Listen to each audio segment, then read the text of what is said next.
Mindfulness is a skill which can help equip us with the strength to face our mental health challenges, de-stress, improve mood, and uncover what our mental health struggles really are. That's why my next tip is spend time with yourself. Meditation, prayer, or writing in a journal has helped me discover what it is that I may need to improve in my mental state.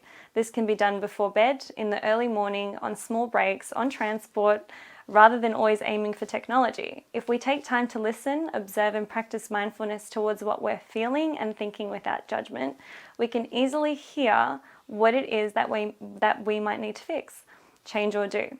To not be afraid of the answers or of yourself. The answers will come in silence, and a great way to hear yourself is to talk about the issues or solutions with a trusted family member, friends, or network, which is also so important for mental health. As a soundboard, knowing yourself means knowing and finding out what it is you can do to help yourself improve your mental health and well-being. Not addressing the self can cause anxiety and depressions because we might not know if there's something in our lives causing us to fall into these states, or won't allow us to find out what it is that can help bring us out of them. Reflection and thought are mental health practices in themselves that can improve mental health.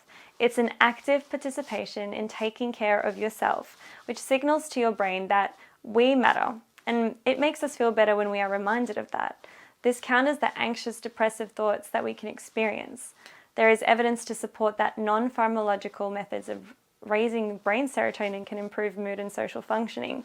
So spending time with yourself and observing rather than judging can really help identify the cracks of where the mental health issues may be sneaking through. So you can go back out in the world and enjoy your time with others, which also helps improve mental health. Connection to self and others is key. Lastly, have faith. We know this is not impossible to find light at the end of the mental health tunnel because we've seen stories and we've heard of others make it through the most challenging times in life. In the end, it's up to us to adopt this mentality. Things can get better. How? That is where hopefully you'll be able to tell me too if you choose to find out. Just because we don't see a way out or don't see the solution doesn't mean that there isn't one. Having faith and trust in life and ourselves will push us to keep going so we can be present when the solution presents itself. How can we stay so positive? Again, the tip is to think greater than what we feel. Remind ourselves and seek help when we need it, whether it's for advice, a soundboard, or someone to just listen to us. We know we need help, or we know when we need to do something when our mental health is declining. That is the signal. That's the sign. We can reinstill and learn to have faith by surrounding ourselves with people who love and care about us. We can immerse ourselves in education and learning, engage in activities we love, even if we don't feel like it at the time. And by helping others. We may not always feel like we can help ourselves, but we can always help someone else.